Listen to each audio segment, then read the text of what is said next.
नहीं भाई, कुछ नहीं पता चल रहा। ऐसा लग रहा है जैसे जमीन निकल गई या आसमान खा गया। अरे लेकिन ये बच्चा ऐसे कैसे गायब हो सकता है?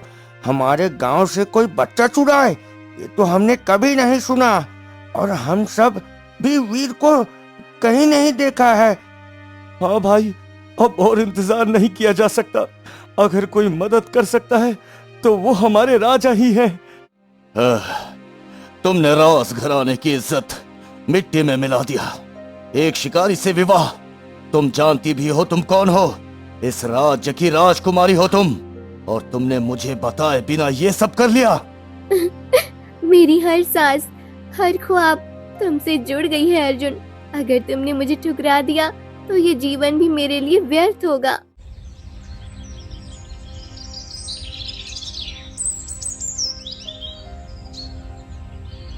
एक समय की बात है, एक भव्य राज्य में राजा विक्रम और रानी सुमित्रा का शासन था। उनका राज्य समृद्ध था और लोग बेहद खुशहाल थे। राजा और रानी का सबसे प्यारा तो उनकी इकलौती बेटी राजकुमारी साक्षी थी। फिर एक दिन, आज हमारी साक्षी का पहला जन्मदिन है और ये दिन हमारे जीवन का सबसे खास दिन बन गया है। उसका हंसता चेहरा हमें नई ऊर्जा देता है। हाँ महाराज, सच कहूँ तो ये दिन हमारी दुनिया का सबसे प्यारा दिन है। हमारी साक्षी के साथ हर एक पल इतना खास है। तभी एक साधु महाराज की आहट सुनाई दी। वे पूरे राज्य में अपनी वृद्धता और भविष्य को जानने की कला के लिए प्रसिद्ध थे। अरे आइए महात्मा, हमारा राज्य और हमारी राजकुमारी साक्षी आपके आशीर्वाद के योग्य है। कृपया हमारे राज्य की समृद्धि और हमारी बेटी का भविष्य जानने का आशीर्वाद दे।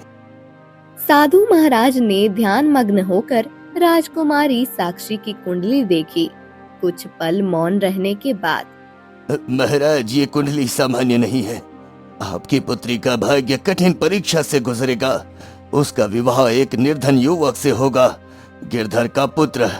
लेकिन विवाह के 1 वर्ष के भीतर ही वो युवक इस संसार को छोड़ देगा। राजकुमारी अत्यंत कम आयु में विधवा हो जाएगी महाराज। यह सुनते ही महाराज उत्तेजित हो उठते हैं। ये क्या कह रहे हैं आप साधु महाराज?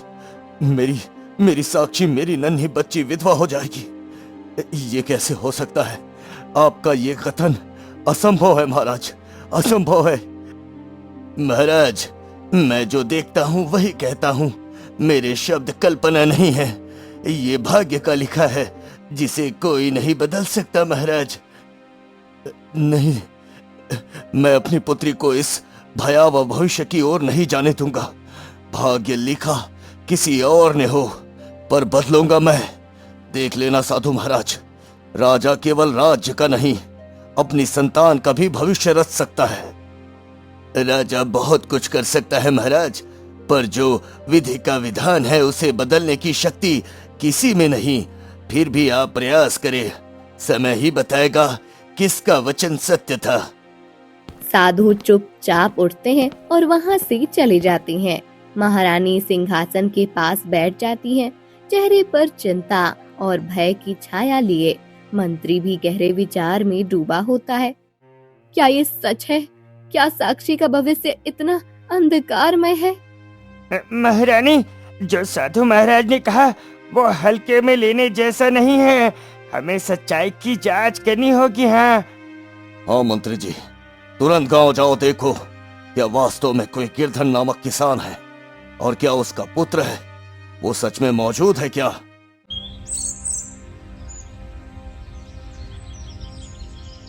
फिर मंत्री और सेनापति घोड़े पर सवार होकर यात्रा करते हैं। गांव पहुंचकर एक बुजुर्ग ग्रामीण से पूछताछ करते हैं। क्या आप बता सकते हैं गिरधर नामक कोई किसान यहाँ रहता है? हाँ सरकार, गिरधर तो यही का है। बड़ा ईमानदार किसान है। उसका घर पूर्व दिशा में है। वहाँ देखिए, एक बड़ा आम का पेड़ है। उसी के नीचे उसकी छोटी सी झोपड़ी है। गिरधर कुछ लकड़ियां काट रहा होता है। तभी मंत्री और सैनिकों को देख चौंक जाता है। अरे सरकार, महाराज के मंत्री और सैनिक, क्या कोई भूल हो गई हमसे? मैंने तो कोई अपराध नहीं किया। अरे चिंता ना करो गिरधर, हम किसी सजा के लिए नहीं आए, बस गांव का हाल जानने आए हैं, और कुछ नहीं। जी ठीक है सरकार, अगर कुछ सेवा हो सके तो बताइएगा। सुना है तुम्हारा एक तेजस्वी पुत्र है, गांव वाले कह रहे थे वो लड़का उम्र में छोटा है पर बुद्धि में बड़ा तेज है। हाँ मंत्री जी, मेरा पुत्र वीर बहुत ही होशियार है, हर बात को झट से समझ लेता है। आप रुकिए, मैं उसे अभी बुलवाता हूँ। अरे शकुंतला, सुनती हो ना? वीर को यहाँ भेजो, मंत्री जी उनसे मिलना चाहते हैं। थोड़ी देर में छोटा वीर बाहर आता है। मंत्री उसे देखकर कुछ क्षण के लिए स्तंभ हो जाता है। इतना कम उम्र और इतनी तीव्र दृष्टि, इस बालक की आंखों में कोई रहस्य छिपा है। अच्छा वीर, बहुत अच्छा बेटा, अब हो गया। गिरधर, अब मैं चलता हूँ, ठीक है? जी मंत्री जी, कुछ जलपान? अरे नहीं नहीं, समय कम है, फिर कभी। मंत्री सब कुछ देख सुनकर वापस महल लौट आते हैं। महाराज, साधु महाराज की बात सत्य प्रतीत होती है। गांव में गिरधर नाम का एक निर्धन किसान है और उसका पुत्र भी है, मात्र 2 वर्ष का। महाराज, मंत्री जी, अब और देर की नहीं जा सकती। अगर उस लड़के को जीवित छोड़ दिया गया तो साधु महाराज की भविष्यवाणी सच हो जाएगी और मैं अपनी पुत्री को उस अभिशाप से नहीं रोक पाऊंगा। महाराज, आप क्या आज्ञा देना चाहते हैं? आज ही रात में गांव में जाओ, उस निर्धन किसान गिरधर के पुत्र को चुपचाप उठा लाओ और उसे जंगल के बीचों बीच छोड़ दो। वहां जंगली जानवर से घिरा वो स्थान, किसी के बचने की कोई आशा नहीं होती। एक बच्चा वो रात नहीं काट पाएगा। जैसा आदेश महाराज, आज रात ही मैं उस बालक को ठिकाने लगा दूंगा।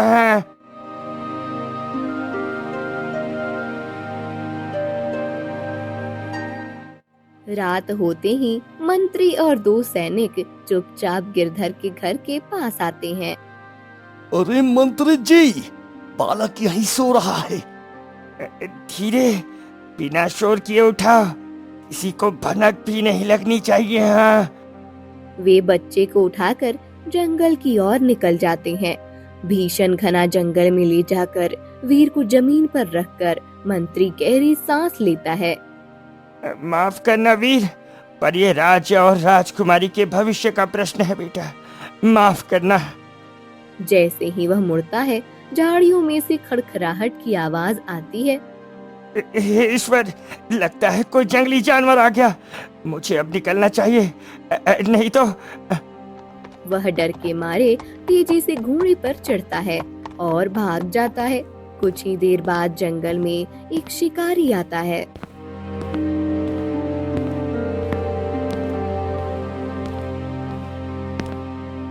तू डर मत बेटा, अब तुझे कुछ नहीं होगा। चल, तुझे अपने घर ले चलता हूँ।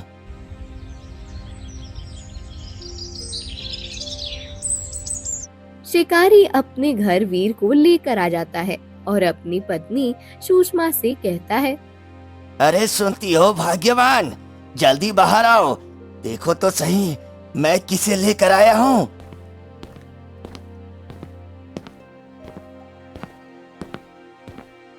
हे भगवान, ये बच्चा कौन है और ये इस हालत में? अरे भगवान की देन है ये। आज जब मैं जंगल से लौट रहा था तो ये रोता हुआ मिला। ना कोई पास था ना कोई निशान, शायद इसे मरने को छोड़ दिया गया था, पर अब ये हमारा है। हाँ, हमारा। भगवान ने मेरी सुनी, गोद भर दी। आज से ये मेरा बेटा है, मेरा अर्जुन। अगली सुबह गिरधर अपने पुत्र को ना पाकर बदहवास हो जाता है। वीर, अरे कोई देखो, मेरा बच्चा गायब है, कहीं चला गया, कोई उठा ले गया क्या? वीर, वीर। गिरधर परेशान होकर अपने बच्चों को सब तरफ ढूंढ लेता है, पर उसे अपना बच्चा कहीं नहीं मिलता है। ऐसे ही 2-3 दिन बीत जाते हैं।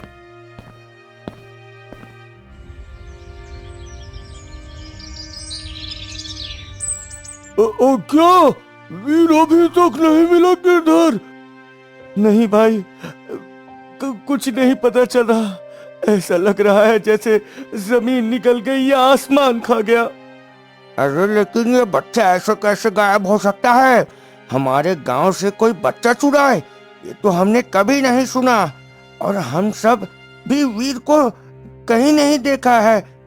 हाँ भाई, अब और इंतजार नहीं किया जा सकता। अगर कोई मदद कर सकता है तो वो हमारे राजा ही हैं। तो चलो सब तैयार हो जाओ, हम सब मिलकर महाराज से गुहार लगाएंगे। बच्चा हमारा है और उसे हम ऐसे नहीं छोड़ सकते।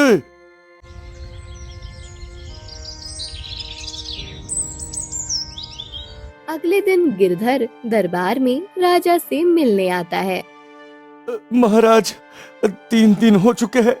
हर गली, हर मोड़, हर घर, सब जगह ढूंढ लिया, पर मेरा वीर कहीं नहीं मिला। महाराज, कहीं नहीं मिला। महाराज, ये कोई सामान्य घटना नहीं। हमारे गांव से पहले कभी कोई बच्चा इस तरह गायब नहीं हुआ। हमें डर है कि कहीं कुछ अनहोनी ना हो गई हो। महाराज, तुम लोग चिंता मत करो, मैं अपने विश्वस्त सैनिकों को भेजता हूँ। वो पूरे जंगल, नदी, गांव और आसपास के इलाकों की छानबीन करेंगे। जो भी होगा पता चल जाएगा। धन्यवाद महाराज, आप सच में न्यायप्रिय और दयालु हैं। मैं आश्वस्त होकर लौटूंगा महाराज। गिरधर और गांव वाले चले जाते हैं।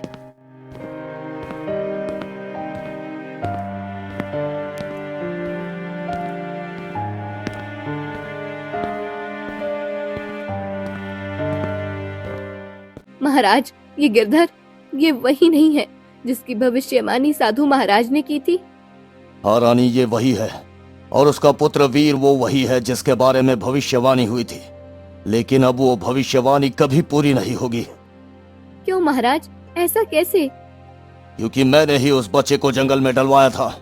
मेरे सैनिकों ने उस जंगली जानवरों के हवाले कर दिया था। अब मेरी राजकुमारी का भविष्य सुरक्षित है।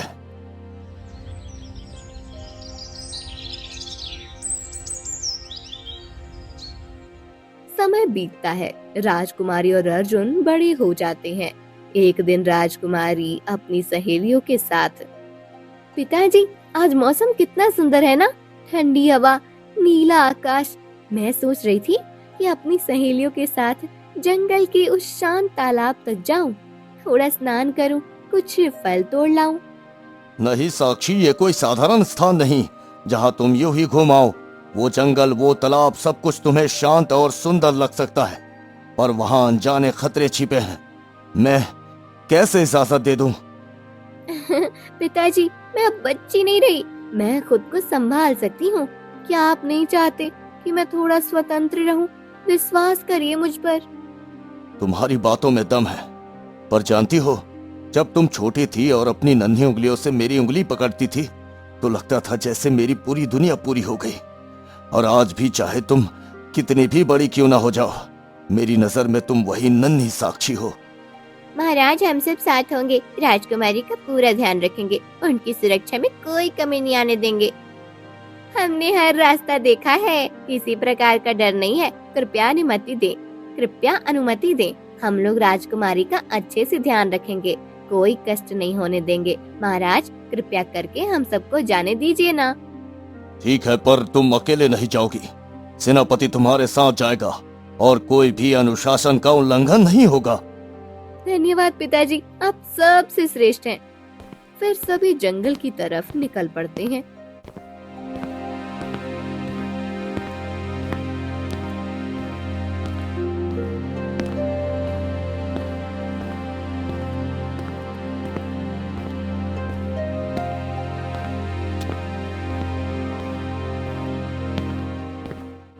राजकुमारी, किसी भी अनजान दिशा में मत जाइए। यह जंगल जितना शांत दिखता है उतना ही रहस्यमय भी है। मैं हरदम आपकी रक्षा में तत्पर हूँ। सेनापति जी, आप हमेशा ऐसे ही चिंतित रहते हैं। चलिए ना, जरा इस झील का आनंद लीजिए। सेनापति, वो देखिए, वो कमल का फूल कितना सुंदर है। मुझे वो चाहिए। हाँ हाँ, मैं अभी लाता हूँ राजकुमारी। सेनापति तालाब की ओर जाता है।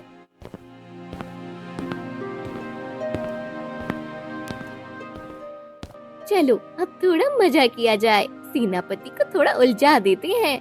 आज जंगल की हरियाली में थोड़ी शरारत भी होनी चाहिए।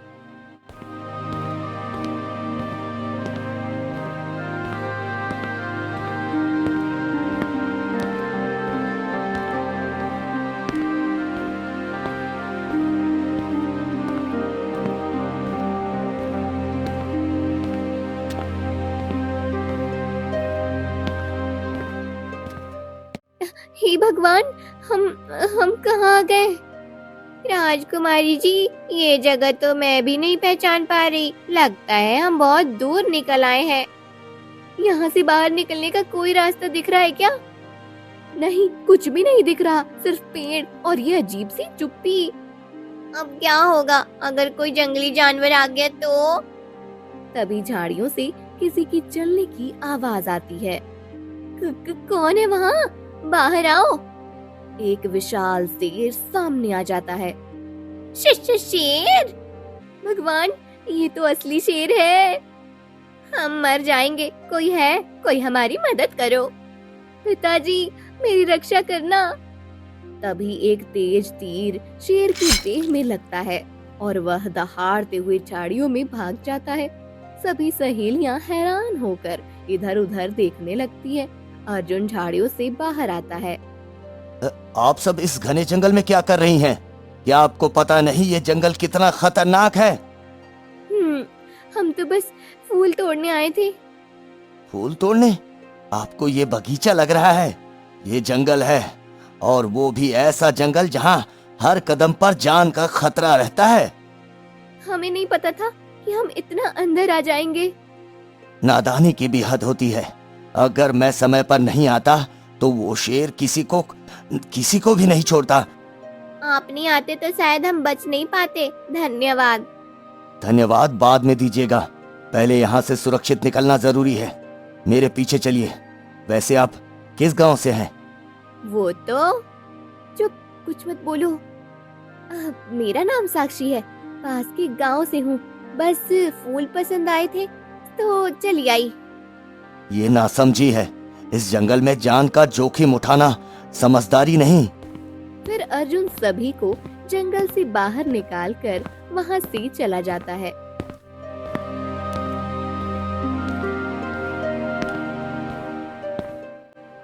राजकुमारी, आपने अर्जुन से झूठ क्यों कहा? क्यों नहीं बताया कि आप राजकुमारी हैं? क्योंकि पहली बार किसी ने मुझसे बिना झुके, बिना महारानी कहे बात की, जैसे मैं एक आम लड़की हूँ। मुझे अच्छा लगा वो सच्चा व्यवहार, वो सम्मान नहीं जो डर से आता है, बल्कि वो सच्चाई जो आत्मा से आती है।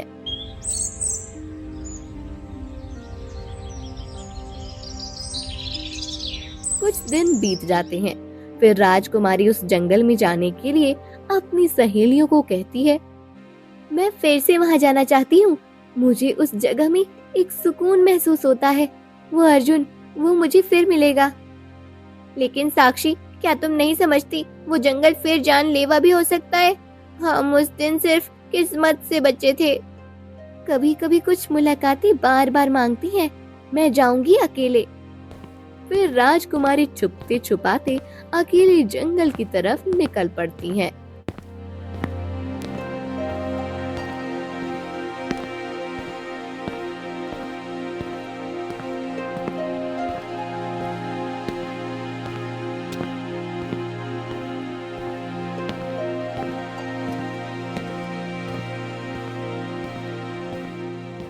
तुम यहाँ फिर? क्या तुम्हें अपनी जान प्यारी नहीं है? जान से प्यारा शायद कुछ मिलने लगा है। वैसे मुझे एक शहद का छत्ता चाहिए। उसमें जो शहद होता है वो बहुत मीठा होता है। हिम्मत तो बहुत है तुम में। ठीक है, मैं लाता हूँ, पर ध्यान रखना, शहद मीठा होता है पर छत्ता तोड़ना खतरनाक होता है।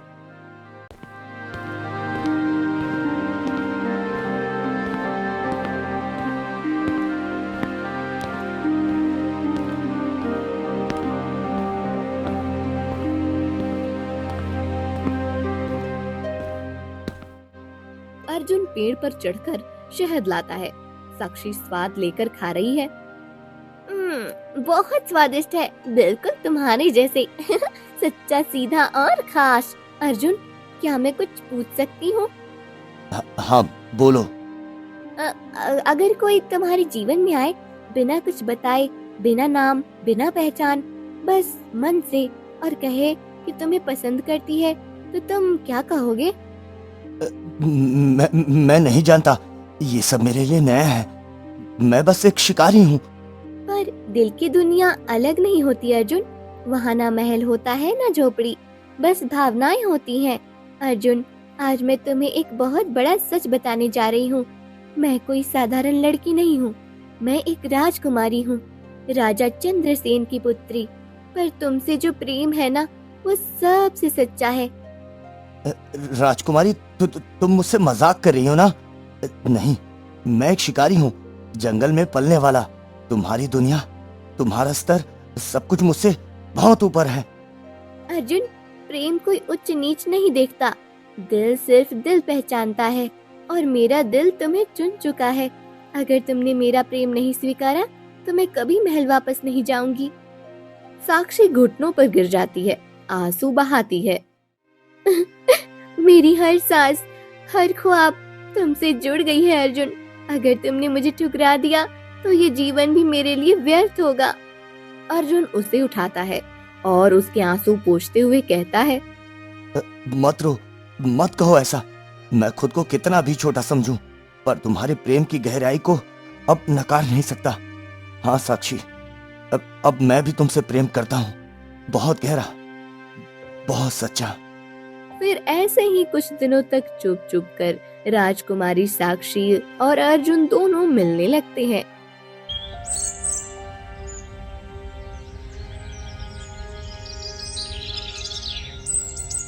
और ऐसे ही 3 महीने बीत जाते हैं। फिर एक दिन राजकुमारी कहती है, अर्जुन, अब हमें विवाह कर लेना चाहिए। मैं अब सिर्फ तुम्हारी बनना चाहती हूँ, तुम्हारी पत्नी। जिस तरह तुमने मेरे मन को छुआ है, वैसा किसी ने नहीं। अब और इंतजार नहीं। राजकुमारी, ये इतना आसान नहीं है। हमारा विवाह कैसे संभव होगा? तुम एक राजघराने की बेटी हो और मैं सिर्फ एक साधारण युवक। प्रेम में कोई ऊंच नीच नहीं होता अर्जुन। जब दिल ने तुम्हें स्वीकार कर लिया, तो दुनिया की रस्में मेरे लिए मायने नहीं रखती। हम प्रेम विवाह करेंगे, वो भी माँ भवानी के मंदिर में। ना कोई दरबार, ना कोई धूमधाम, बस तुम और मैं और देवी माँ की गवाही। कोई देखेगा भी नहीं और हमारा मिलन भी पवित्र होगा। तुम्हारी बातें जैसे सीधे दिल में उतर जाती हैं। अगर तुम्हारा मन यही चाहता है, तो चलो, हम माँ भवानी के मंदिर में विवाह करेंगे, और उस दिन से तुम्हें अपनी पत्नी कहने का सौभाग्य मेरा होगा। फिर वो दोनों मंदिर में जाते हैं। वर और वधू हाथ बढ़ाए और वचन ले। मैं अर्जुन साक्षी को अपनी अर्धांगिनी मानता हूँ। हर जन्म में उसका साथ दूंगा, उसकी हिफाजत करूंगा और सच्चा प्रेम निभाऊंगा। मैं साक्षी अर्जुन को अपने जीवन का साथी स्वीकार करती हूँ। हर सुख दुख में उसका साथ निभाऊंगी और उसका नाम अपने प्राणों से भी अधिक प्रिय रखूंगी। कुछ देर बाद, अब मुझे चलना होगा अर्जुन। पिताजी महल में मेरी राह देख रहे होंगे, पर मेरा दिल यही तुम्हारे पास छोड़कर जा रही हूँ। जाओ साक्षी, मैं हर पल तुम्हारे साथ रहूंगा।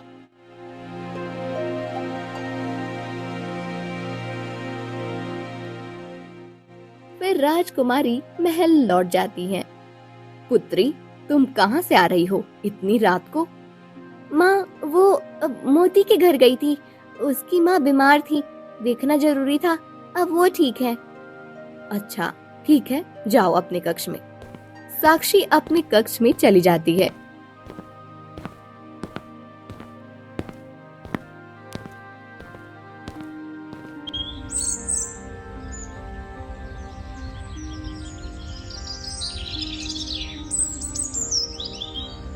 राजकुमारी को बुलाओ, मैंने उसे कल से ठीक से देखा नहीं है, कुछ उदास सी लग रही थी। दासियां राजकुमारी को बुलाती हैं, लेकिन वह कोई उत्तर नहीं देती। क्यों नहीं बोल रही हमारी पुत्री? क्या बात है भाई? महाराज, मैं भी यही सोच रही थी। वो कुछ छुपा रही है। 4-5 महीने से खोई खोई रहती है। कल आजमगढ़ का राजकुमार आ रहा है राजकुमारी को देखने। आप स्वयं जाकर उसे ये सूचना दे दीजिए। फिर महारानी राजकुमारी के कक्ष में आती है।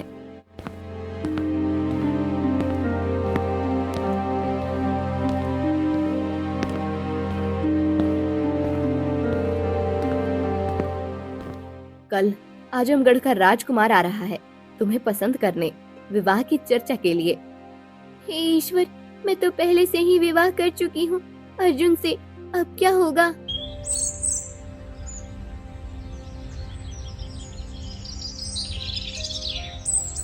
राजकुमारी, आपकी सुंदरता तो अपूर्व है, पर मैं आपकी आंखों में उदासी देख रहा हूँ।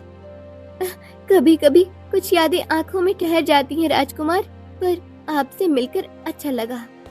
साक्षी धीरे धीरे वहाँ से बहाना बनाकर निकलती है और महल के पीछे से निकलकर अर्जुन की ओर दौड़ पड़ती है। अर्जुन, अब और नहीं छुपा सकती, पिताजी ने मेरा रिश्ता तय कर दिया है। आज आजमगढ़ का राजकुमार आया था मुझे देखने, पर वो नहीं जानता कि मैं पहले ही तुम्हारी हो चुकी हूँ, तुम्हारी पत्नी बन चुकी हूँ। अब क्या करें अर्जुन? मैं क्या कहूँ साक्षी, तुम राजकुमारी हो और मैं एक साधारण व्यक्ति। ये बात सुनकर मेरे दिल में आग सी लग गई है। मुझे समझ नहीं आ रहा मैं क्या करूं। मुझे थोड़ा समय दो साक्षी, मैं सोचूंगा कोई रास्ता जरूर निकलेगा। फिलहाल तुम अपने महल वापस लौट जाओ। अगर अब भी तुम नहीं लौटी तो सब लोग चिंता में पड़ जाएंगे। ठीक है अर्जुन, लेकिन ज्यादा देर मत करना, मैं हर दिन तुम्हारा इंतजार करूंगी। साक्षी धीरे धीरे महल लौट जाती है।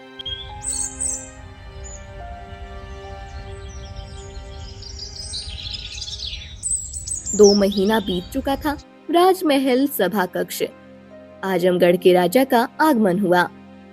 महाराज विक्रम, आपकी पुत्री साक्षी हमें बहुत पसंद आई है। हम चाहते हैं कि आने वाले महीने में हमारे बेटे का विवाह साक्षी से हो। आज हम शुभ तिथि लेकर आए हैं। ये तो हमारे सम्मान की बात है। राजकुमार सभ्य है, योग्य है, हम ये विवाह निश्चित करते हैं। फिर आजमगढ़ के महाराज चले जाते हैं।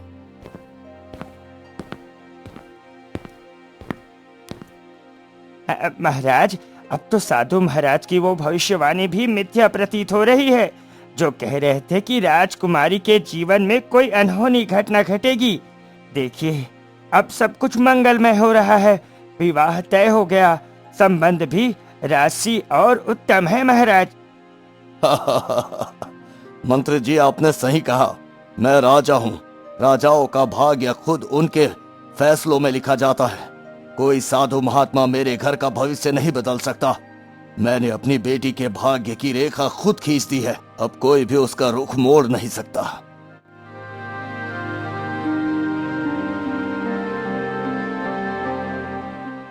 साक्षी विवाह की बात सुनकर बुझे मन से सोचती है, अब और नहीं छुपा सकती, मुझे माँ से सब कुछ बताना होगा सच सच। वह उठकर तेजी से अपनी माँ के कक्ष की ओर जाती है।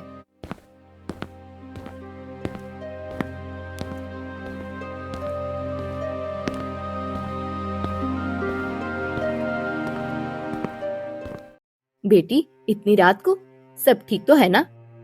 माँ, मैं आपसे कुछ कहना चाहती हूँ। अब एक बहुत बड़ी सच्चाई। मैं अर्जुन से प्रेम करती हूँ। नहीं माँ, सिर्फ प्रेम नहीं, हमने विवाह भी कर लिया है। माँ, मैं अब उसकी पत्नी हूँ और ये विवाह 8 महीने पहले माँ भवानी के मंदिर में हुआ था। साक्षी, तुमने विवाह कर लिया बिना राजा को बताए? क्या तुम जानती हो इसका क्या अर्थ है? माँ, मैं जानती हूँ, पर मैं मजबूर थी। अर्जुन से सच्चा प्रेम करती हूँ मैं जानती थी पिताजी कभी स्वीकार नहीं करेंगे, इसलिए मैंने चुपचाप उसे अपना जीवन साथी बना लिया। अब जब ये रिश्ता तय हो गया है, मैं टूट रही हूँ माँ, मुझे समझ नहीं आ रहा क्या करूँ। तुमने जो किया वो प्रेम में किया और मैं तुम्हारे प्रेम की सच्चाई को समझ सकती हूँ, पर तुम्हारे पिताजी वो कभी इसे स्वीकार नहीं करेंगे। हमें बहुत सोच समझकर आगे बढ़ना होगा। इतने में दरवाजे की ओर से कड़कती हुई आवाज आती है। तुमने राज घराने की इज्जत मिट्टी में मिला दिया। एक शिकारी से विवाह। तुम जानती भी हो तुम कौन हो। इस राज्य की राजकुमारी हो तुम, और तुमने मुझे बताए बिना ये सब कर लिया। पिताजी, मैंने प्रेम किया है, झूठ नहीं बोला, और मैंने उसे चुना जो मेरे मन का सच्चा साथी है। बस एक शब्द और नहीं। मैं उस लड़के को खोज कर तुम्हारे सामने लाऊंगा और उसके साथ जो भी किया जाएगा उसकी जिम्मेदार सिर्फ तुम होगी, तुम। महाराज, कृपा करें, अभी कुछ मत कीजिए। यह मामला अब केवल प्रेम का नहीं, प्रतिष्ठा और भविष्य का भी है। ठीक है महारानी, अब बताओ राजकुमारी, वो लड़का कौन है? महाराज, उसका नाम अर्जुन है। वो जंगल में एक शिकारी परिवार में पला बड़ा है। अब वही उसका घर है। पिताजी, अर्जुन बहुत अच्छा इंसान है। आप यदि उसे एक बार देखेंगे तो उसकी सच्चाई और भलम साहत खुद पहचान जाएंगे। तुम्हारे विवाह को कितना समय हुआ है? कब से तुम दोनों ने ये संबंध बना रखा है? पिताजी, हमारे विवाह को 8 महीने हो चुके हैं। राजा का चेहरा गुस्से और चिंता से भर उठता है। 8 महीने? अब तो सिर्फ 3 महीने बचे हैं उस भविष्यवाणी को पूरा होने में। राजा गुस्से से बाहर निकल जाते हैं।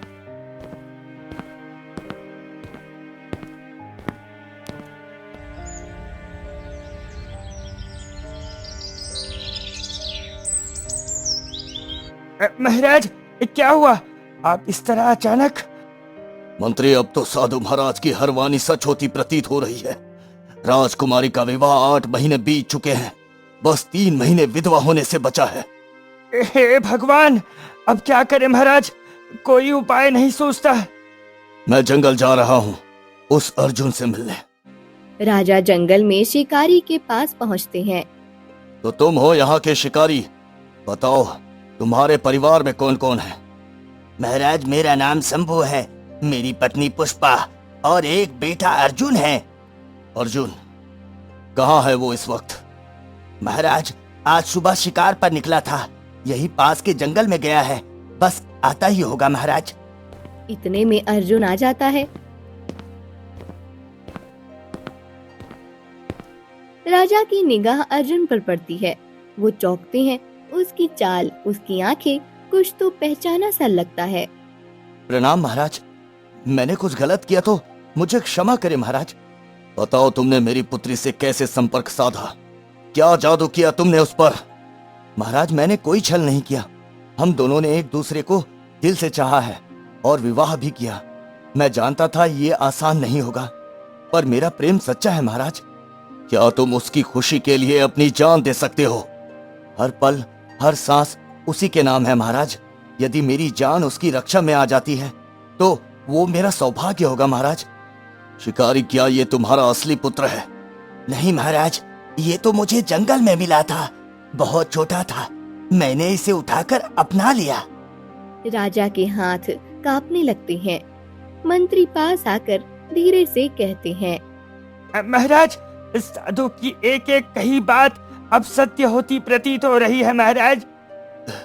ये वही है, वही बच्चा जिसे मैंने एक दिन जंगल में मौत के हवाले छोड़ दिया था। राजा सिर झुका लेते हैं, आंखें बंद करके बीते समय को याद करते हैं। मैंने जिसे त्यागा, मेरी पुत्री ने उसे अपनाया। कितने राजकुमार आए, कितने योग्य वर देखे, पर उसकी नजर तो सीधी यहीं आकर रुकी। महाराज, भाग्य को कोई नहीं टाल सकता और इस बार भाग्य आपके द्वार पर खड़ा है महाराज। अब समय आ गया है मंत्री जी, अपनी भूल को सुधारने का। अब मैं इस पुत्र को खोने नहीं दूंगा। वे अर्जुन की ओर देखते हैं। अर्जुन, आज से तुम मेरे पुत्र हो और मेरे साथ ही राजमहल में रहोगे। फिर वे शिकारी की ओर मुड़ते हैं। तुमने उसे जीवन दिया है, ये कुछ सोने की मुद्राएं स्वीकार करो और जब मन करे आते रहना महल, अपने पुत्र से मिल लिया करना। महाराज, ये पुत्र अब आपके चरणों में है, बस आप इसका अच्छे से ध्यान रखिएगा महाराज। महल पहुंचते ही राजकुमारी दौड़कर आती हैं।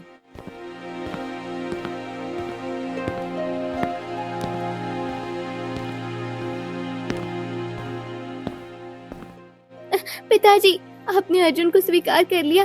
धन्यवाद पिताजी, आज आपने मेरी दुनिया लौटा दी। वह अर्जुन का हाथ थामकर उसे अपने कक्ष की ओर ले जाती है। राजा और रानी एक और खड़े देखते हैं। दोनों के चेहरे पर गहरी चिंता थी। महाराज, हर बात, हर भविष्यवाणी जैसे एक एक करके सच होती जा रही है। हाँ रानी, और अब बस 3 महीने शेष है। हम कितना भी प्रयास कर ले, पर भाग्य की लकीरें बदलती नहीं दिख रही। रानी की आंखें नम हो जाती हैं और राजा दीवार की ओर निहारते हुए लंबी सांस लेते हैं।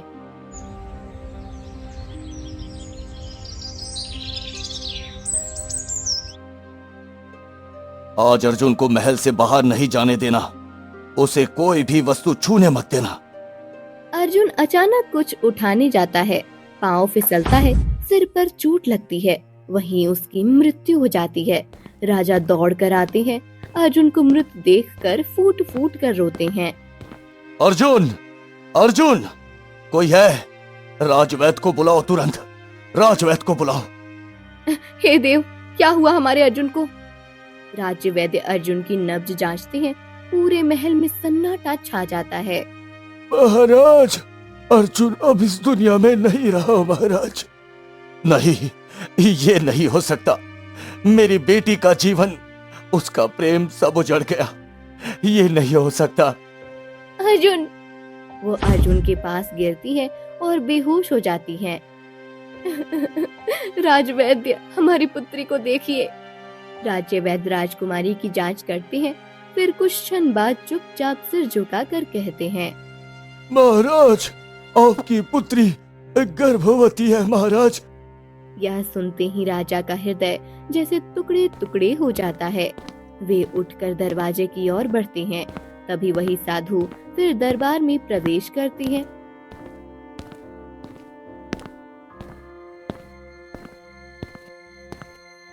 साधु महाराज, मुझे क्षमा करें। मैं अहंकार में अंधा हो गया था। मैंने सोचा था कि एक पिता, एक राजा होकर मैं अपनी पुत्री का भाग्य बदल दूंगा, पर भाग्य के आगे कोई कुछ नहीं कर सका। कोई कुछ नहीं कर सका महाराज। राजा हो या फकीर, भाग्य को कोई नहीं बदल सकता राजन। मेरी कही हर बात सत्य हुई राजन, सत्य हुई। इतना कहकर राजा ने बिना सोचे समझे तीर चला दिया और वह तीर भोलू को लग गया।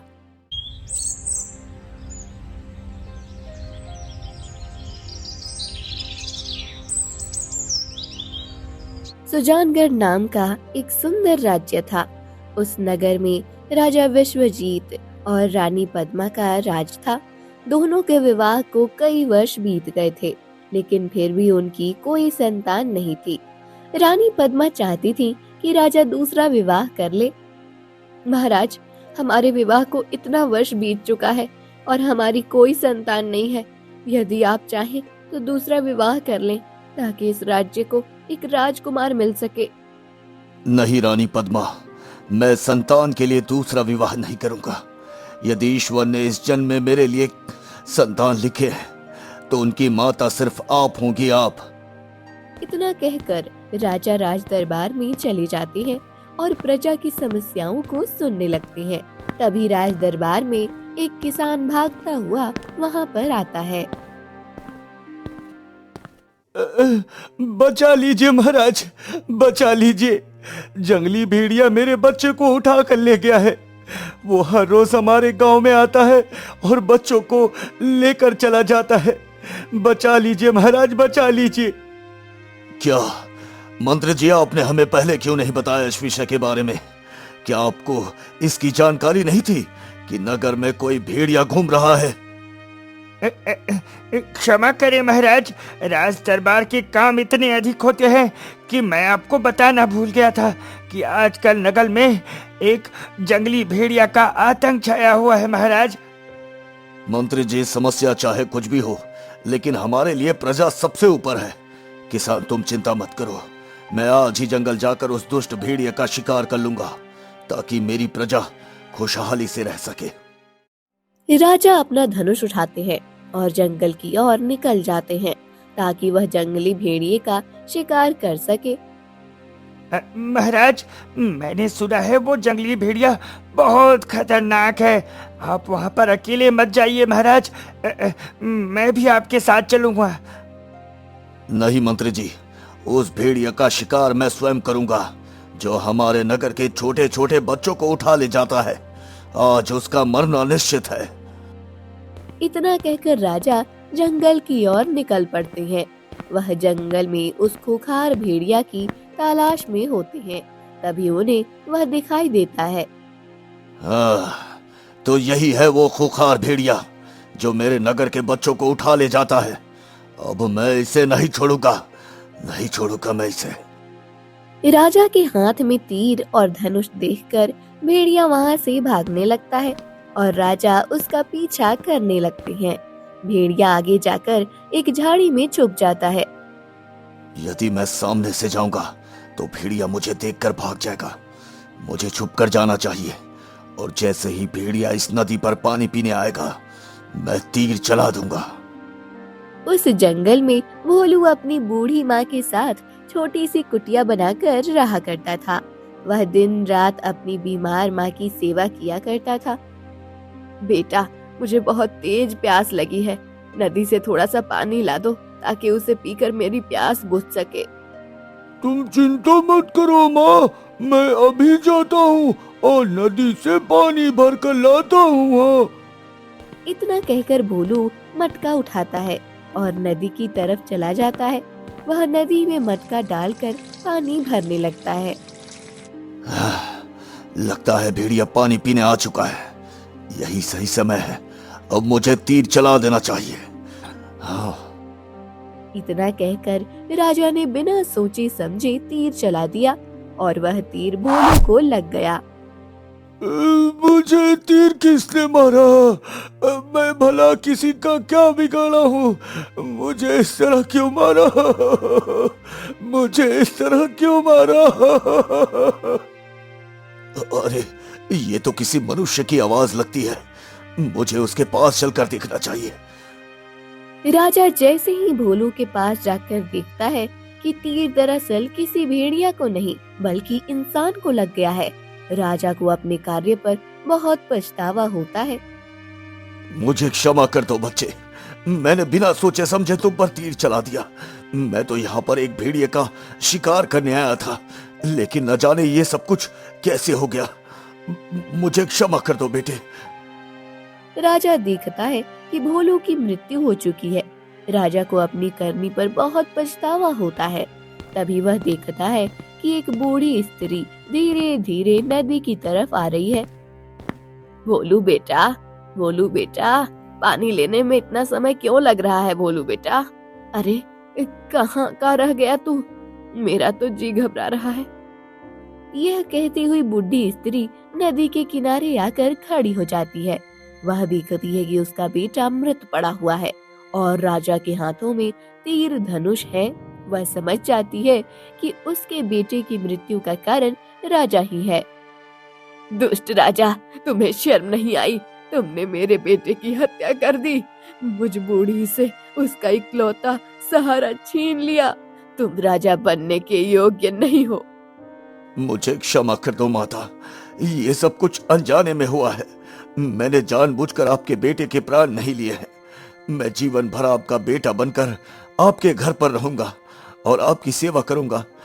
बस मुझे क्षमा कर दो माता, मुझे क्षमा कर दो।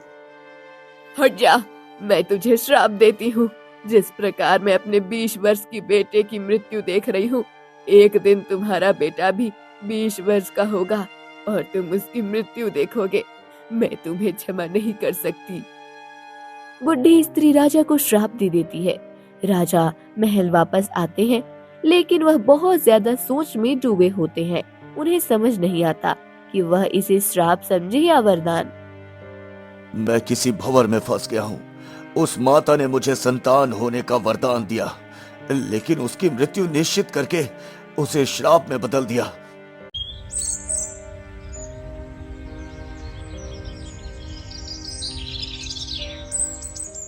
कुछ समय के बाद राजा के घर में एक सुंदर राजकुमार का जन्म होता है। राजा राजकुमार को देखकर अपना सारा दुख भूल जाते हैं और पिता बनने की खुशी मनाने लगते हैं। महाराज, आपने बिल्कुल ठीक कहा था। देखिए, हमारे भाग्य में संतान का सुख है, तभी तो हमें इतने सुंदर पुत्र की प्राप्ति हुई है। राजा और रानी दोनों राजकुमार के साथ बहुत खुश रहने लगते हैं।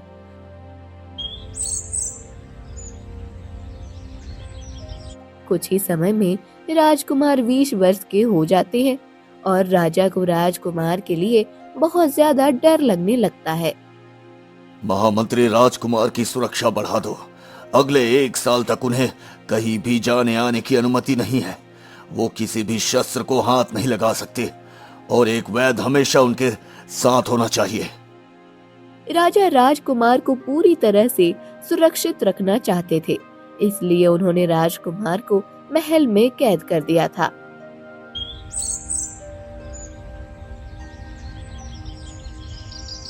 एक दिन राजकुमार अपने महल के बगीचे में टहल रहे थे, तभी सैनिक वहां पर आया। क्या हुआ सैनिक, तुम इतने दुखी क्यों हो? यदि तुम्हें किसी प्रकार की समस्या है तो मुझे बताओ। दुख? वो नहीं तो राजकुमार, पिछले 20 वर्षों से मेरे परिवार के सारे बच्चों को वो भेड़िया उठाकर ले जाता है और अपना भोजन बना लेता है। मेरे भाई बहन उस भेड़िए का शिकार बन गए और अब मेरा पुत्र भी।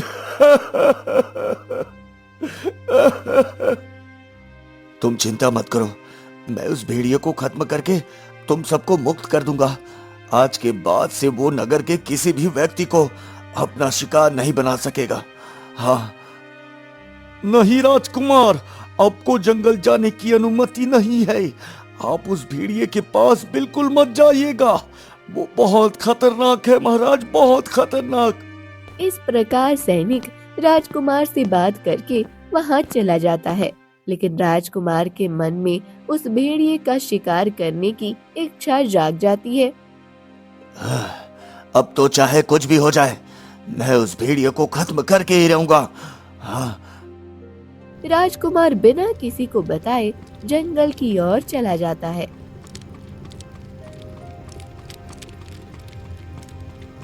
जिस भेड़िए ने मेरी प्रजा को कष्ट दिए हैं, आज मैं उसका अंत करके ही अपने महल वापस लौटूंगा। हाँ। तभी राजकुमार को एक खूंखार भेड़िया दिखाई देता है। वह उस भेड़िए का पीछा करने लगते हैं, लेकिन जाकर झाड़ी में छुप जाता है। वह खूंखार भेड़िया राजकुमार पर हमला कर देता है और राजकुमार घायल हो जाते हैं। बचाओ, बचाओ, मुझे कोई बचाओ, इस भेड़िए ने मुझ पर हमला कर दिया, मुझे बचाओ, बचाओ। आखिरकार भेड़िया के हमले से राजकुमार बुरी तरह से घायल हो जाते हैं और भेड़िया वहां से भाग जाता है। कुछ समय बाद गांव का एक व्यक्ति वहां पर लकड़ी काटने आता है। अरे आज तो बहुत सारी सूखी लकड़ियां दिखाई दे रही है, इन्हें काटकर बाजार में बेच दूंगा, अच्छी आमदनी हो जाएगी। हाँ। तभी वह देखता है कि राजकुमार बहुत बुरी अवस्था में जंगल में पड़े हुए हैं। अरे ये तो हमारे राजकुमार है, इन्हें किसी जानवर ने काट लिया है लगता है। ये काम उस खूंखार भेड़िए का है, मुझे तुरंत महाराज को बताना चाहिए। हाँ। गांव का व्यक्ति भागता हुआ राज दरबार में पहुंचता है। महाराज, महाराज, राजकुमार पर उस खतरनाक भेड़िए ने हमला कर दिया है, आप उन्हें बचा लीजिए महाराज, बचा लीजिए। क्या? लेकिन हमने तो राजकुमार को महल में कैद कर दिया था, तो फिर वो ये सब कुछ कैसे हो गया? मंत्री, राजकुमार जंगल में कब गए? इस समय प्रश्न मत करिए, जल्दी से राजकुमार को महल में लेकर आइए, मेरा दिल बहुत घबरा रहा है महाराज।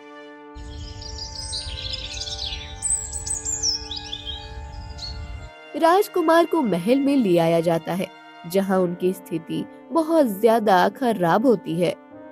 क्या हो गया मेरे पुत्र को? मेरे पुत्र उठ जाओ, मेरे पुत्र उठो, देखो अब तुम्हारे बिना तुम्हारी माता का क्या हाल हो गया है, बेटा उठो। अब ये कभी नहीं उठेंगे रानी, राजकुमार का जन्म लेना ही हमारे लिए वरदान था, लेकिन जन्म के साथ साथ उनकी मृत्यु भी निश्चित थी। अब ये नहीं उठेंगे। आप ये कैसी बातें कर रहे हैं महाराज, हमारे बेटे को कुछ नहीं हो सकता। राजा रानी को पूरी घटना बताते हैं और उस बुढ़ी स्त्री के श्राप के बारे में भी बताते हैं। सभी मंत्री वहाँ पर एक वैद्य को लेकर आते हैं। महाराज, मैंने नगर के सबसे अधिक जानकारी रखने वाले व्यक्ति को बुलाया है। इनके इलाज से राजकुमार जल्दी ठीक हो जाएंगे महाराज। हाँ। मंत्री जी, नगर में चारों ओर सूचना फैला दीजिए। जो भी राजकुमार को ठीक कर देगा उसे हम अपना आधा राज्य दे देंगे। सब कुछ जानते हुए भी आप इस प्रकार का निर्णय क्यों ले रहे हैं महारानी? राजकुमार का मोह छोड़ दीजिए महारानी। महाराज, जिसने ये श्राप दिया है निश्चित ही वह इस राज को खत्म करने की क्षमता रखती होगी। जिस प्रकार वह एक माता है, मैं भी एक माता हूँ। वह मेरा दुख अवश्य समझेगी।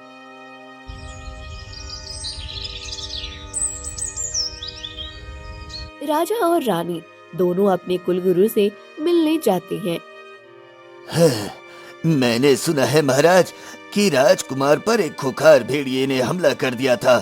अब राजकुमार का स्वास्थ्य कैसा है महाराज? हे गुरुदेव, आज राजकुमार की जो भी स्थिति है वो सब कुछ मेरे कारण है।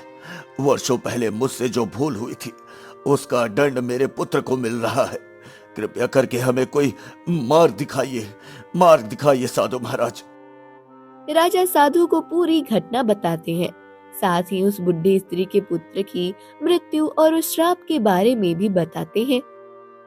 राजन, आपने जो भूल की है उसका कोई प्रायश्चित नहीं है, लेकिन राजकुमार केवल आपके पुत्र नहीं है, महारानी के भी पुत्र है।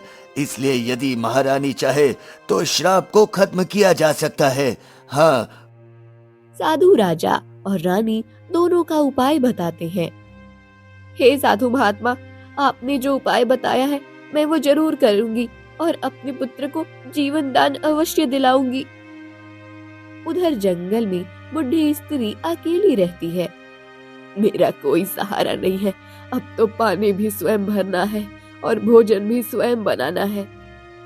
इतना कहकर बुढ़ी स्त्री मटका उठाती है, लेकिन वह देखती है कि मटके में पानी भरा हुआ है और किसी ने भोजन पकाकर रख दिया होता है। अरे, ये किसने किया? आज तक तो ऐसा कभी नहीं हुआ।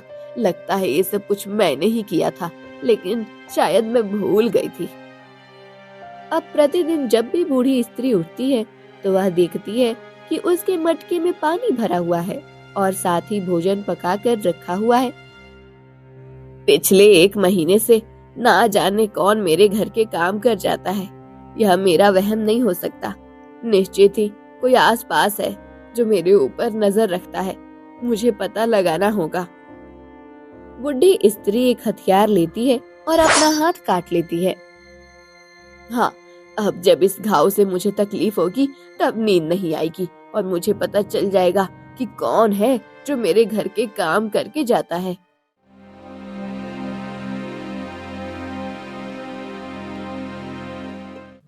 बुढ़ी स्त्री सोने का बहाना बनाती है, लेकिन हाथ में घाव होने के कारण उसे नींद नहीं आती है। तभी वह देखती है कि चुपके से एक स्त्री उसके घर में आई है। कौन है तू जो मुझसे बिना पूछे मेरी इतनी सेवा करती है? यदि तुम्हें सेवा करनी है तो सामने आओ। इस प्रकार चुप चुप कर मेरे काम करती क्यों हो? क्षमा कर दो माता, क्षमा कर दो। आज के बाद ऐसा नहीं करूंगी। अब बताओ, ऐसा कार्य करने के पीछे क्या कारण है? माता, मेरे बेटे का स्वास्थ्य ठीक नहीं रहता। एक साधु ने उपाय बताया था, यदि मैं आपकी महीने तक सेवा करूंगी तो आपके आशीर्वाद से मेरा बेटा बिल्कुल ठीक हो जाएगा।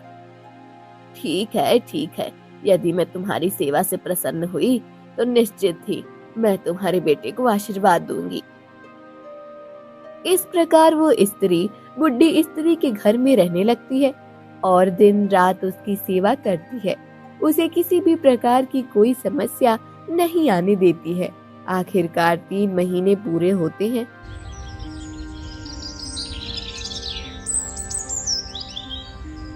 माता, मेरी सेवा की अवधि समाप्त हो चुकी है। आपकी सेवा करते हुए मुझे 3 महीने से अधिक समय हो चुका है। बेटी, मैं तुम्हारी सेवा से बहुत प्रसन्न हूँ।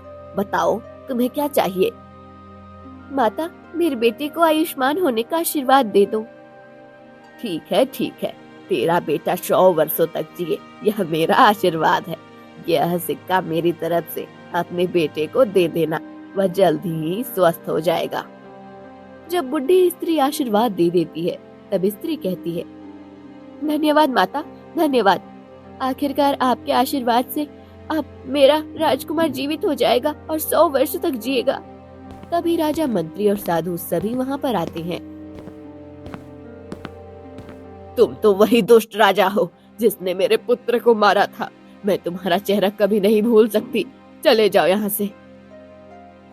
माता, यह मेरे पति हैं, राजा विश्वजीत, और मैं इनकी रानी पद्मा। आपने इन्हें जो श्राप दिया था कि इनका पुत्र 20 वर्ष का होते ही मृत्यु को प्राप्त हो जाएगा, आज वह श्राप समाप्त हो गया माता, और ये सब कुछ आपके आशीर्वाद के कारण हुआ है। हाँ, देखो तुम्हारे साथ जो कुछ भी हुआ उसका हमें दुख है, लेकिन महाराज ने कुछ भी जानबूझकर नहीं किया था। तुम्हारे श्राप में महारानी और राजकुमार का जीवन जुड़ा है और आखिरकार महारानी ने तुम्हें अपनी सेवा से प्रसन्न कर लिया। हाँ, सचमुच ये मेरे साथ पिछले 3 महीने से थी, लेकिन कभी लगा ही नहीं कि मैं एक महारानी के साथ हूँ। आप एक माँ हैं तो मैं भी एक माँ हूँ। मैं आपका दुख समझती हूँ, लेकिन जो कुछ भी हुआ वह अनजाने में हुआ। तुमने मुझे अपनी सेवा से प्रसन्न किया है, इसलिए राजकुमार को मेरा आशीर्वाद जरूर लगेगा और वो जल्द ही स्वस्थ हो जाएगा।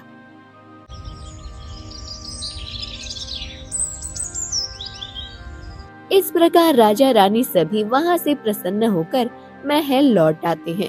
रानी जैसे ही राजकुमार के पास बूढ़ी स्त्री का दिया हुआ सिक्का रखती है, वह बिल्कुल ठीक हो जाता है। पिताजी, मुझे क्षमा कर दीजिए।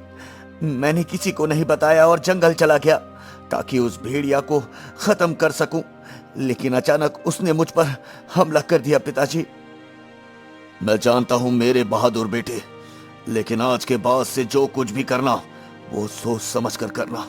आखिरकार तुम इस नगर के भावी राजा हो। हाँ। इस प्रकार राजा रानी और राजकुमार फिर से हंसी खुशी रहने लगते हैं। नगर में सब कुछ ठीक हो जाता है और साथ ही वह खूंखार भेड़िया भी पकड़ा जाता है। अरे आज तो मोटी लकड़ी काटूंगा जिससे कि मेरी आमदनी आज दुगनी हो जाएगी। रोज थोड़ा थोड़ा काटने से घर की हालत तो सुधर ही नहीं रही है। अब और नहीं, अब तो दिन रात एक कर दूंगा, पर पेट भर खाएंगे। हाँ, चल किशन, लग जा अपने काम में। आज तो जंगल से खजाना लेकर ही लौटना है। हाँ।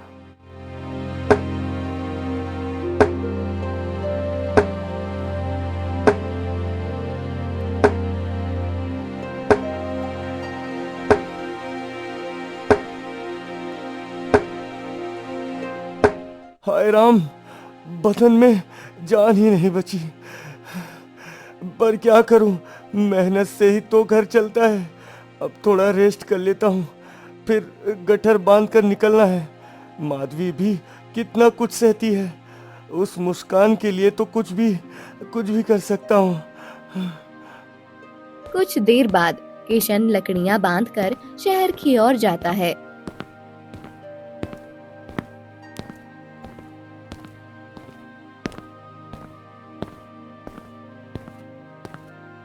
लकड़ियाँ ले लो भाई, लकड़ियाँ एकदम सूखी, मोटी और सस्ती।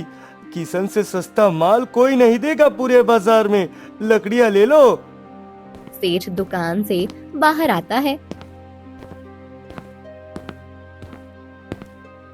अरे किशन, जरा इधर तो आ।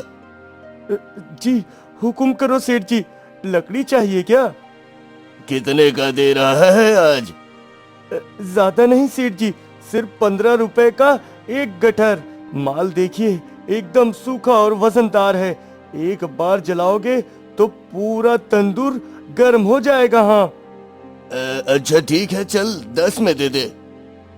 सेठ जी, 15 से 1 पैसा कम नहीं होगा। देखिए ना लकड़ियाँ कितनी मोटी है, जंगल में घंटों मेहनत की है। अगर ऐसे ही कम में दे दूं तो घर में रोटी कैसे पकेगी? अरे ठीक है भाई, दे दे 15 में दे दे 2 गट्ठर। सेठ को लकड़ी देने के बाद किशन आगे बढ़ता है और फिर बाकी लकड़ियां बेचकर थका हारा घर लौटता है। जैसे ही वह दरवाजे पर पहुंचता है,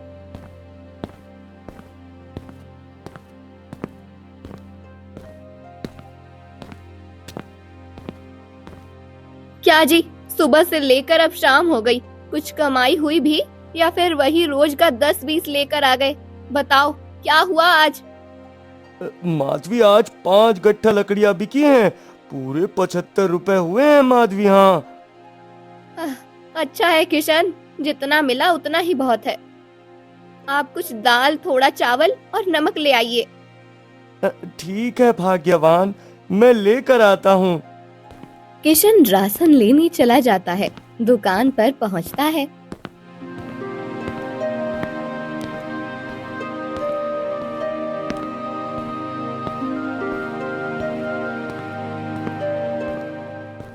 अरे सेठ जी, हर बार आप मुझसे ज्यादा पैसे ले लेते हो। देखिए, इस बार थोड़ा कम दाम में राशन दीजिए, हालत खराब है सेठ जी। अरे किशन, जितना पैसा होता है उतना ही लेता हूँ।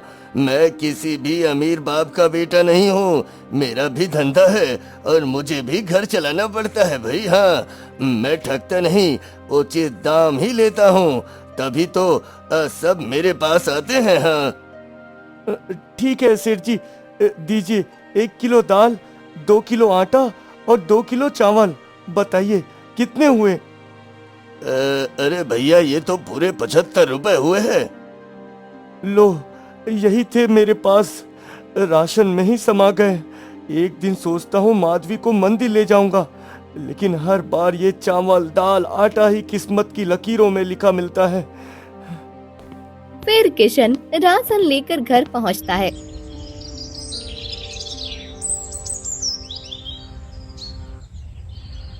अगली सुबह किशन कुल्हाड़ी कंधे पर डालकर निकलता है।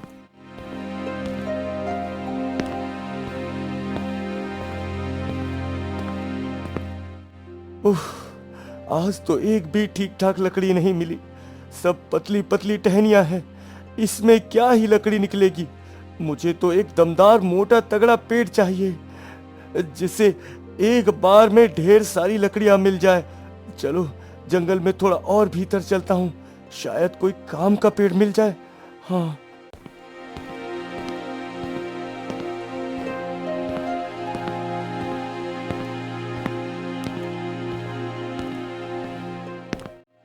अरे वाह, ये तो बड़ा शानदार पेड़ है। यही है मेरा आज का खजाना। चल किशन, अब इस पेड़ से लकड़ी काट और दिन को सफल बना। हाँ, वह कुल्हाड़ी चलाता है, 1 बार, 2 बार, और जैसे ही पेड़ गिरने वाला होता है, पेड़ से एक रहस्यमय रोशनी निकलती है और एक साधु प्रकट होते हैं। अरे बाप रे, कौन है आप कहाँ से टपक पड़े? अरे घबराओ मत पुत्र, मैं कोई भूत प्रेत नहीं, एक श्रापित साधु हूँ। बरसों पहले इस पेड़ में कैद हो गया था और आज तुमने मुझे मुक्त कर दिया। हाँ, कैद? लेकिन क्यों और कैसे? बहुत समय पहले मैं भी एक तपस्वी था, साधना करता, ज्ञान बांटता और लोगों की सेवा में लगा रहता। लेकिन एक स्त्री से मुझे प्रेम हो गया। वो मुझसे बेहद प्रेम करती थी। जब वो गर्भवती हुई, मैं डर गया, संसारिक बंधनों से भाग खड़ा हुआ। वो स्त्री टूटी, परंतु उसने मुझे एक श्राप दिया, जा उस पेड़ में कैद हो जा। जब तक कोई सच्चे मन से उसे ना काटे तो वहीं रहेगा। और तब से मैं इसी पेड़ में बंद था। आज तुमने मुझे मुक्ति दी है, अब मैं प्रसन्न हूँ। इस उपहार के बदले मैं तुम्हें 2 वरदान दे सकता हूँ। बोलो, क्या चाहिए तुम्हें? महाराज, मेरे पास खुद कुछ नहीं है, लेकिन मैं हमेशा दूसरों की मदद करना चाहता हूँ।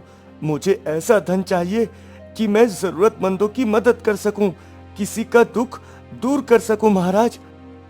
अरे वाह, तुम्हारी इच्छा बहुत महान है। तथास्तु, तुम्हारा पहला वर पूर्ण हुआ। दूसरा वर जब चाहो तब मांग लेना। अब लौटो अपने घर बेटा।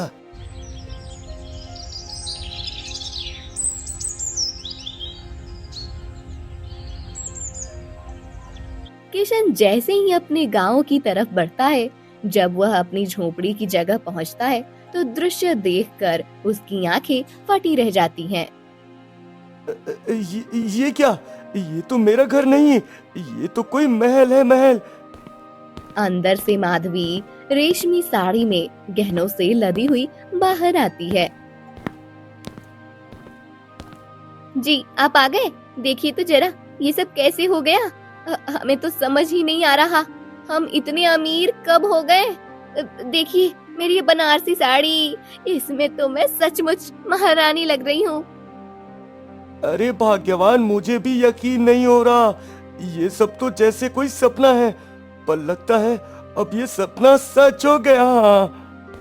तभी गांव के दो आदमी वहां पहुंचते हैं।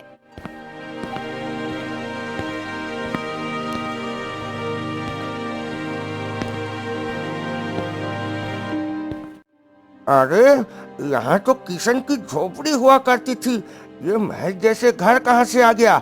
ऐसा तो कोई जादू ही कर सकता है।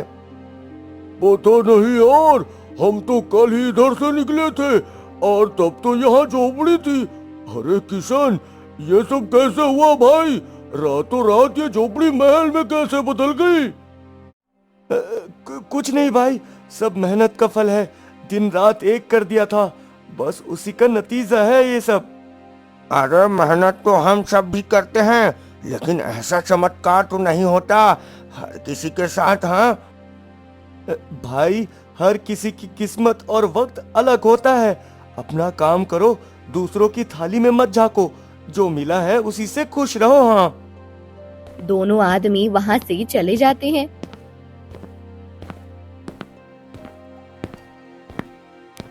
सुनिए ना जी, अब हमारे पास किसी चीज की कमी नहीं है। घर में धन दौलत है, सुख सुविधा है। क्यों ना हम कुछ जरूरतमंदों की मदद करें। किसी के चेहरे पर मुस्कान लाना भी तो ईश्वर की पूजा है ना। हाँ भाग्यवान, तुम ठीक कहती हो। चलो आज चौपाल चलते हैं, कुछ कपड़े और खाना लेकर, शायद किसी का पेट भर सके।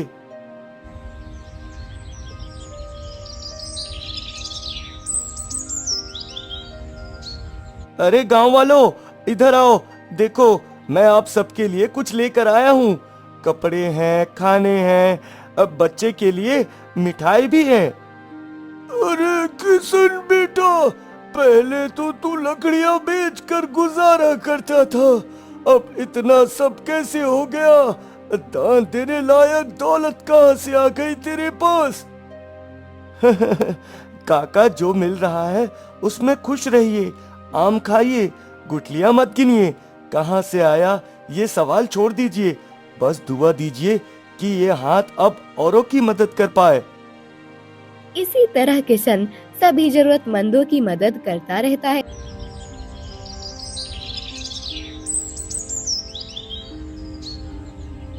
समय बीतता है, राजा और मंत्री तक यह खबर चला जाता है। महाराज, अब गांव में सबसे ताकतवर और अमीर अगर कोई है तो वो किशन।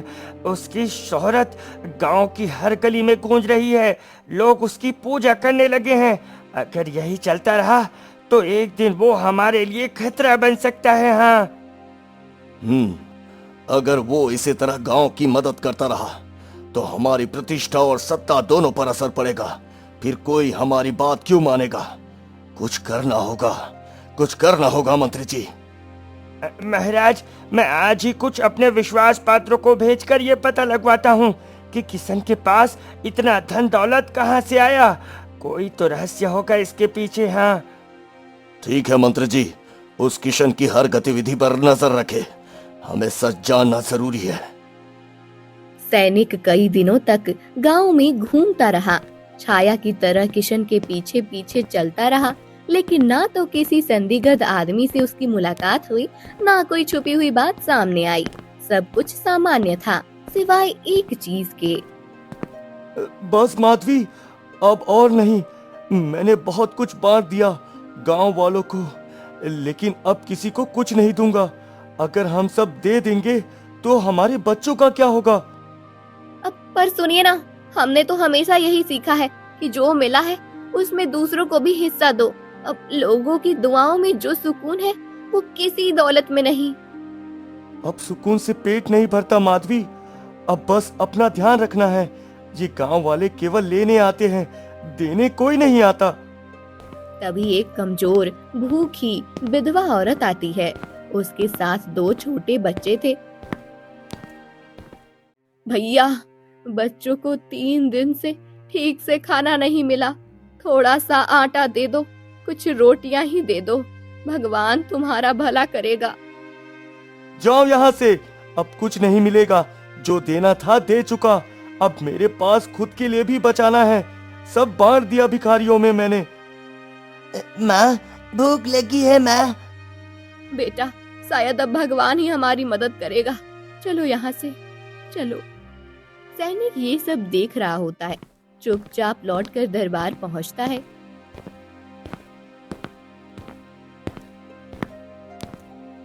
महाराज, मंत्री जी, अब किशन बदल गया है। वो अब किसी की मदद नहीं करता। गांव वाले जो उसके नाम की माला जपते थे, अब उसकी बेरुखी से दुखी है। हाँ, तो अब हमारा डर खत्म हुआ। जो आदमी खुद को सबसे बड़ा दानी समझने लगा था, अब वही सबसे बड़ा स्वार्थी बन गया है। जब लोग खुद उससे दूर हो जाएंगे तो हमें कुछ करने की जरूरत ही नहीं पड़ेगी। हाँ, ठीक कहते हो मंत्री। कुछ कर्म ऐसे होते हैं जो अपने ही बोझ से गिर जाते हैं। हमें अब चुपचाप बैठकर उसका पतन देखना है।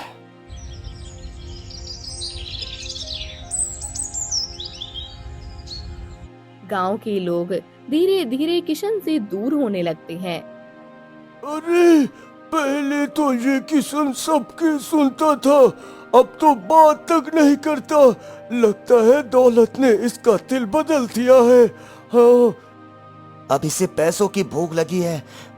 कभी जिसके दरवाजे पर भीड़ लगी रहती थी, आज वहाँ सन्नाटा पसरा है। दौलत क्या चीज है, इंसान को इंसान से दूर कर देती है।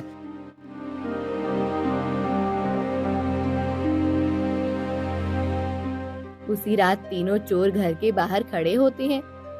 हा हा हा, ये घर तो किसी राजा के महल जैसा लगता है। देख कैसे चमक रहा है सब कुछ। हाँ, जरूर कोई बड़ा खजाना होगा इसके पास। गांव वाले कहते हैं ये आदमी खूब दान करता है। मुफ्त में अन्न कपड़े सब बांटता था। जो इतना धन बांट सकता है, उसके पास बहुत जमा भी होगा।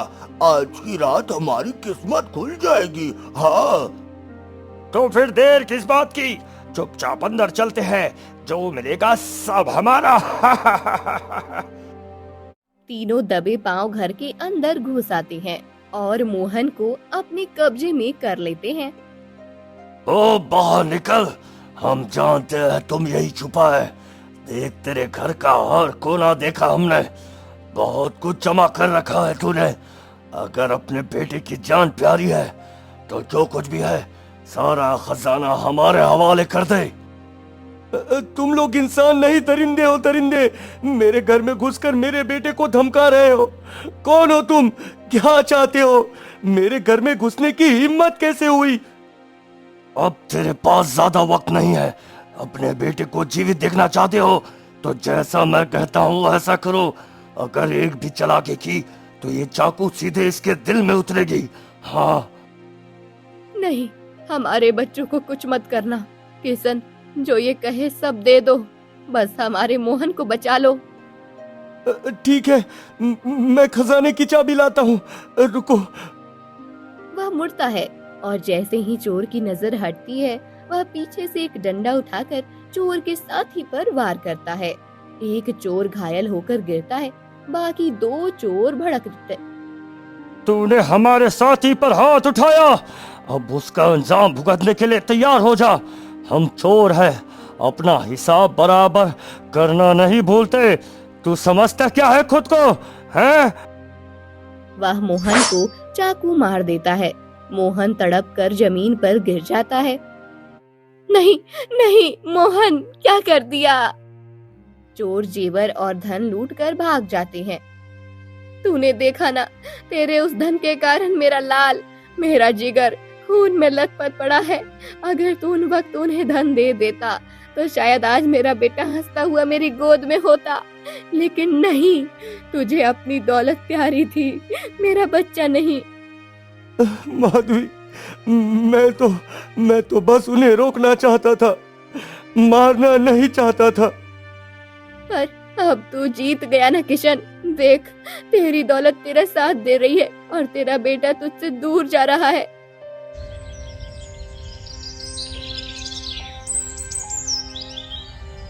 फिर किशन गांव के वैद्य को बुला कर लाता है। वैद्य चुपचाप उसका चेहरा देखता है। बहुत खून बह चुका है, हालत नाजुक है, बचाना मुश्किल होगा बेटा। कुछ कीजिए वैद्य जी, कुछ भी, मेरा बेटा है वो, कुछ कीजिए वैद्य जी। मैंने कुछ जड़ी बूटियां दी है, लेकिन इसका कोई फायदा नहीं होगा मोहन। कुछ देर का मेहमान है तुम्हारा बेटा। इतना कहकर वैद्य चला जाता है। तभी गांव के 4-5 लोग वहां आते हैं।